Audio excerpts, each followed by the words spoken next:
I'm Garrett, and as Pastor John mentioned, I'm the youth and kids pastor here, and I'm excited to continue this people series that we've been going through. And this series is all about people, and it's for people. And so if you're here and you're a person, guess what? This is for you. So lucky you came on the right Sunday. Sometimes it's not. No, I'm just kidding. It's always for people. So I'm glad you're here, and I'm excited. And I'm just going to pray to kick things off. God, you're such an awesome, incredible God, as we were singing earlier. And I thank you for your word. I thank you that we can learn from your word, and I pray that you would speak from your word and speak through me and speak to each one of us this morning. Amen. Some of you might know that a couple weeks ago for May Long Weekend, I went on a trip to Kelowna. My oldest brother lives in Edmonton, and he plays on a touch football team there. And he was going with his team to Kelowna for a football tournament and asked if I would want to join his team. And if you know me, you know I love playing sports, and especially football. So I was like, yeah, sure, I'm in. That sounds awesome. So I was talking with him a little bit about the team and what the team was going to look like. And he was making it sound like the team was going to be really good. He said every player on this team is going to be as good or better than you. And I thought, okay, I don't know if any of you guys have ever seen me play football, but usually I play on pretty weak teams, and I'm definitely not the worst player.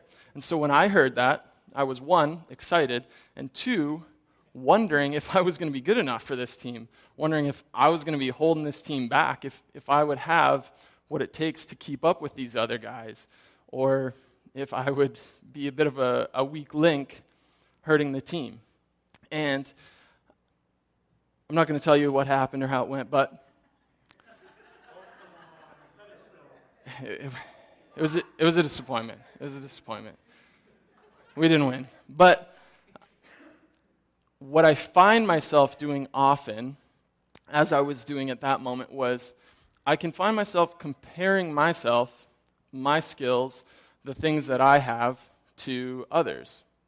And it's not just in football or other sports, but it's in life.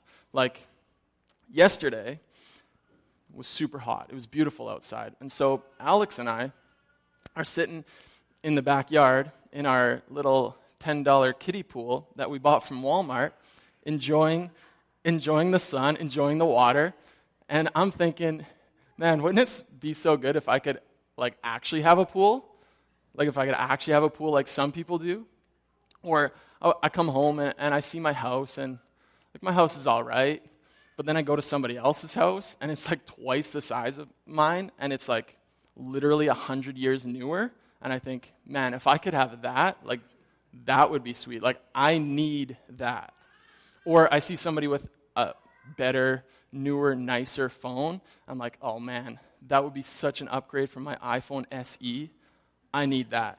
And some of you are like, what's an iPhone SE? Exactly. That's why I need a better phone. I need something with a bigger screen. It can do more. It's faster.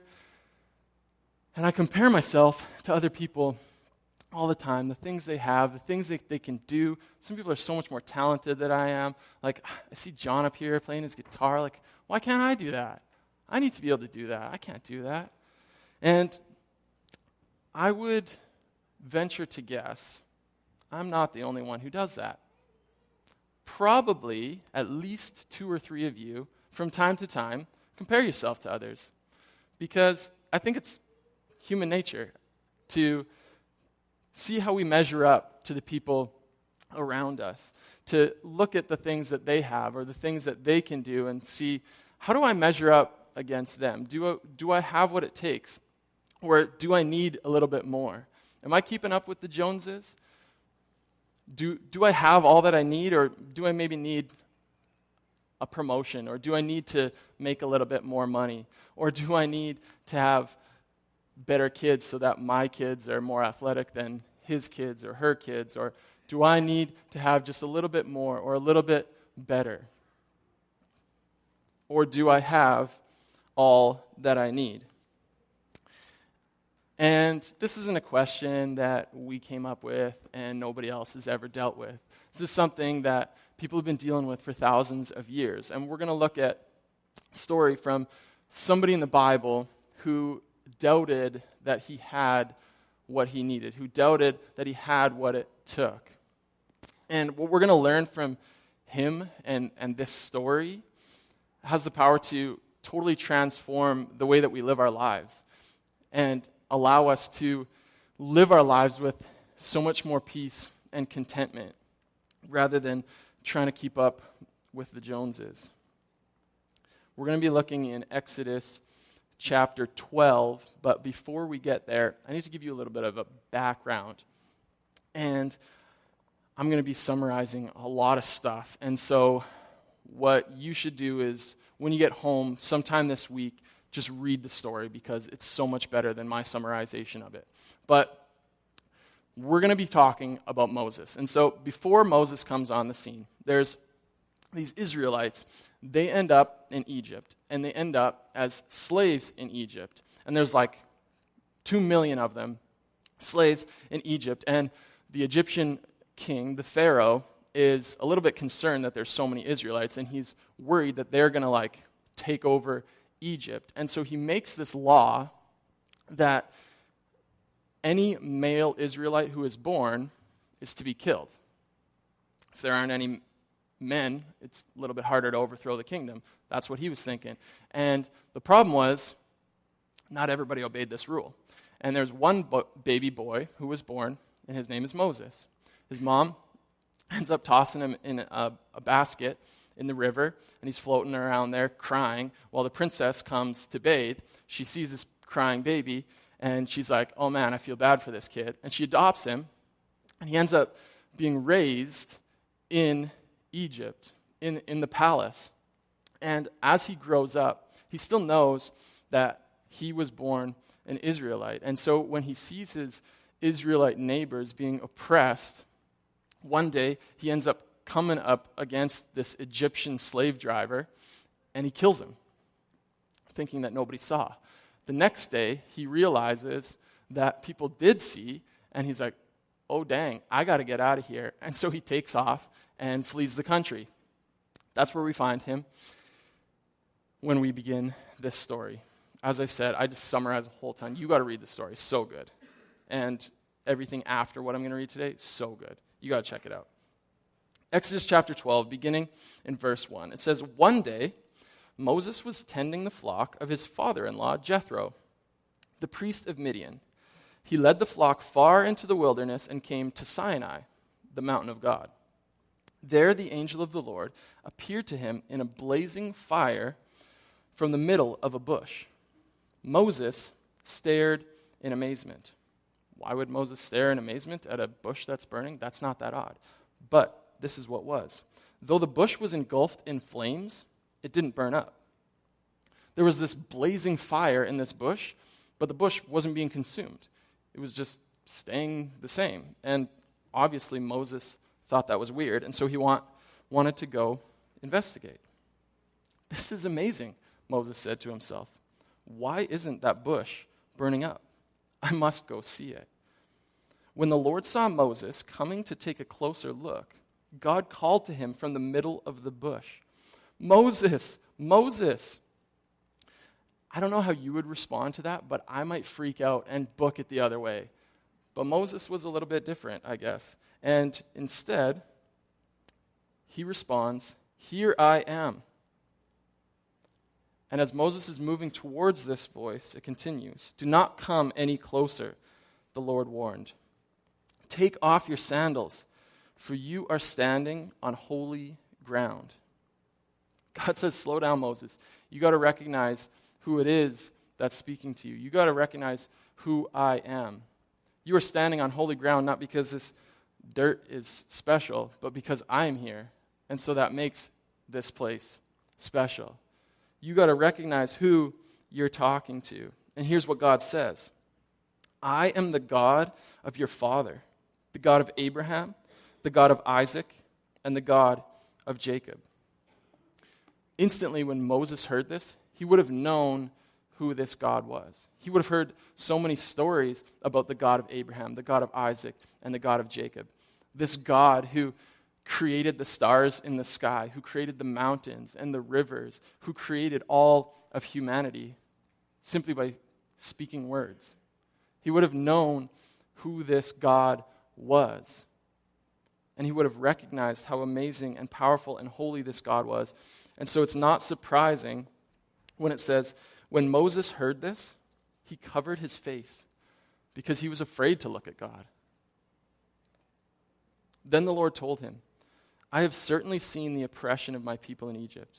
I've heard their cries of distress because of their harsh slave drivers. Yes, I am aware of their suffering. God says, I know what my people are going through. I know the suffering that they're experiencing. So I've come down to rescue them from the power of the Egyptians and lead them out of Egypt into their own fertile and spacious land. It's a land flowing with milk and honey. God says, listen, I know what they're going through, but I'm going to rescue them from that. I'm going to pull them out of that, and I'm going to take them to an awesome, amazing, fertile land. Look, the cry of the people of Israel has reached me, and I've seen how harshly the Egyptians abuse them. Now go, for I am sending you to Pharaoh. You must lead my people Israel out of Egypt. God says, I'm going to rescue my people, and I'm going to use you. You're the one who's going to lead them out. Now go. And here's where Moses shows that he's a little bit like us. Moses protested to God, who am I to appear before Pharaoh? Who am I to lead the people of Israel out of Egypt? Moses didn't feel qualified. He didn't feel like he had enough, that he had what it takes. Moses hadn't been to Bible college. He wasn't a pastor. Who was he to lead these people, millions of people, out of Egypt? Who was he to go before the king of such a mighty nation? And I find God's response fascinating because God doesn't respond to Moses with this really grand speech about how Moses has all these strengths and abilities and all these talents and this great, you can do it, Moses speech. There's none of that.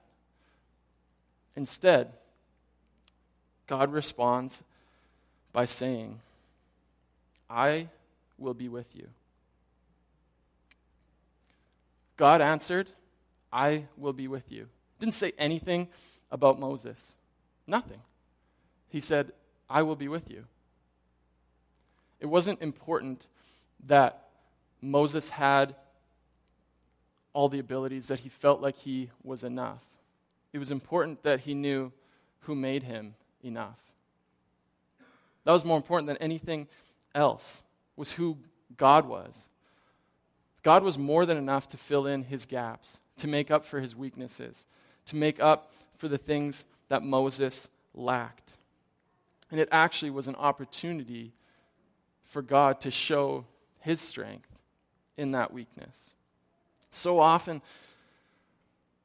we're afraid of our weaknesses. We try to hide from them.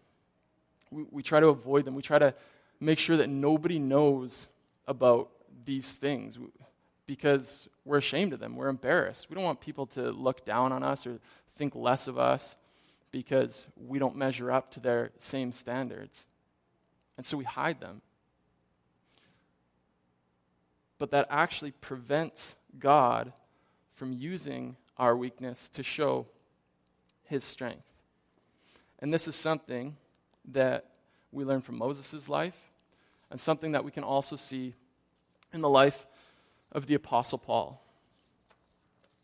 Another man who had many weaknesses, failed many times, made all kinds of mistakes, and yet God's strength overcame their weaknesses. They learned that if they have God, they have all that they need.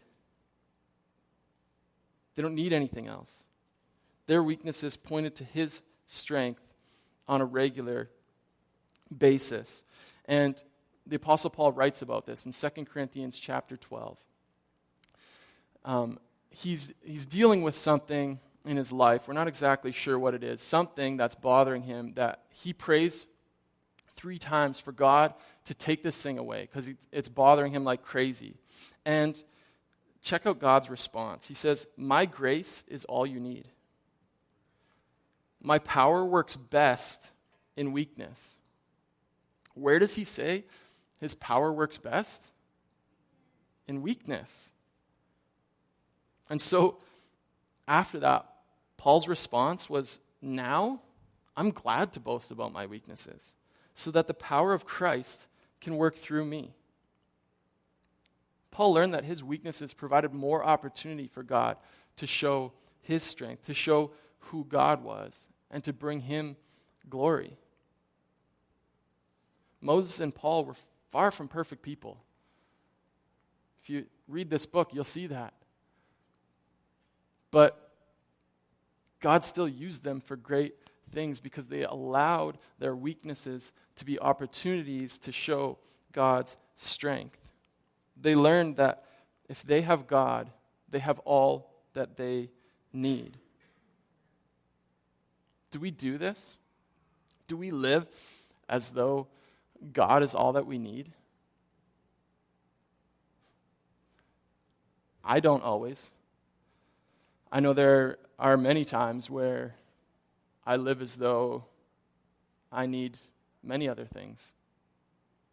As though God, like I might say, God is enough, God is all that I need, but my actions don't always say that as often as my words do. We need to learn to rely on God's strength, to bring our weaknesses to Him and allow Him to bring His presence into that, to fill our gaps with His abilities. Not to focus on our own inability, but to focus on His ability.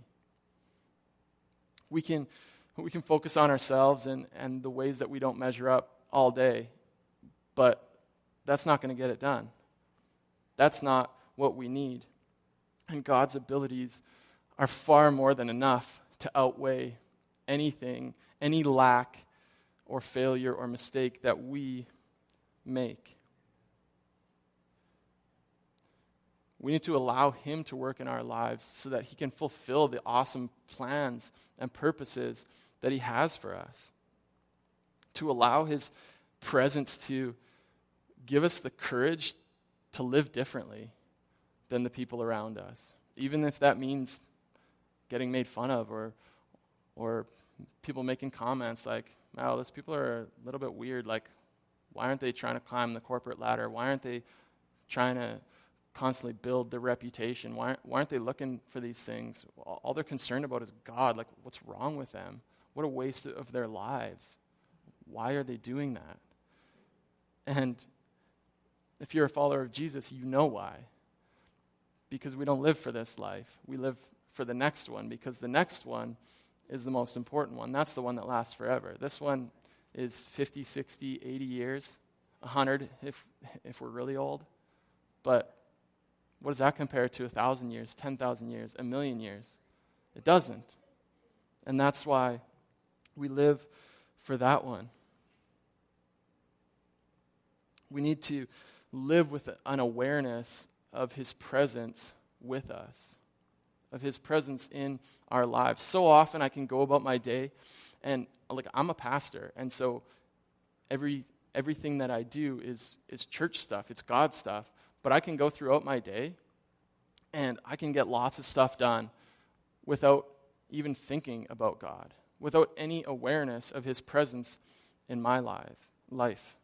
But imagine how much different that might look if moment by moment we're constantly aware of God's presence with us. As we're coming up against something difficult, being aware that God is with us.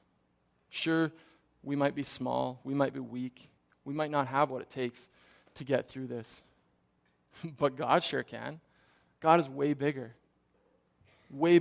than anything, way more powerful than anything that we will ever come up against. And an awareness of his presence with us, that's life-changing. If I'm going through a hard time, I can have my wife or a friend come and sit with me and comfort me. And even if they don't say anything, just their presence with me, it helps. But they might stay for an hour, 2 hours, and then they'll leave. And they're not with me anymore. But God still is. He's with me wherever I go. If you are a follower of Jesus, you have the Holy Spirit dwelling inside of you. He's with you everywhere that you go. But we don't always live with that awareness. But we ought to.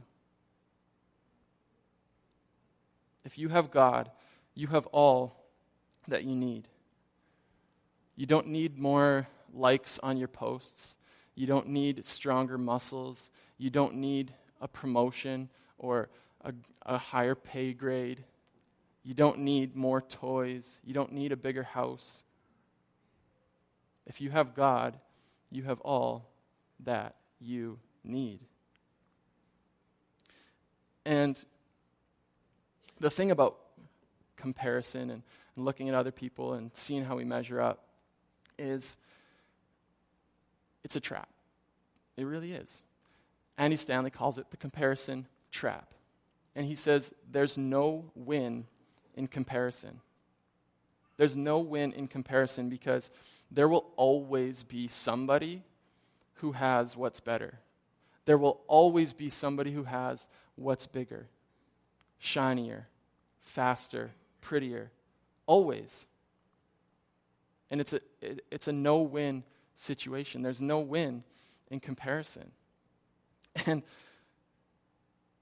that's why it's so important that we know that and we don't allow ourselves to fall into that trap. When we find ourselves looking at other people and thinking, man, they're so much better than me, or that's so much better than mine, or so much nicer than mine. We need to stop ourselves and remind ourselves that, okay, wait, if I have God, I have all that I need. I don't need that stuff to make me enough. I don't need that stuff for me to measure up. God is all that I need. And some of you might be sitting there and you're not a follower of Jesus. You don't have God. But maybe you want him. Or maybe you don't. We still love you. If you do, come talk to me after. I'd love to have a conversation with you about what that looks like. But imagine if we lived as though God was all that we needed. Imagine how that would affect the way that we interact with our coworkers, the way that we make purchases,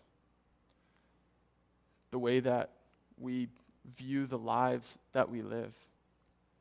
We could have so much more confidence, so much more peace and freedom from the fear of what others think, the fear of, do I measure up?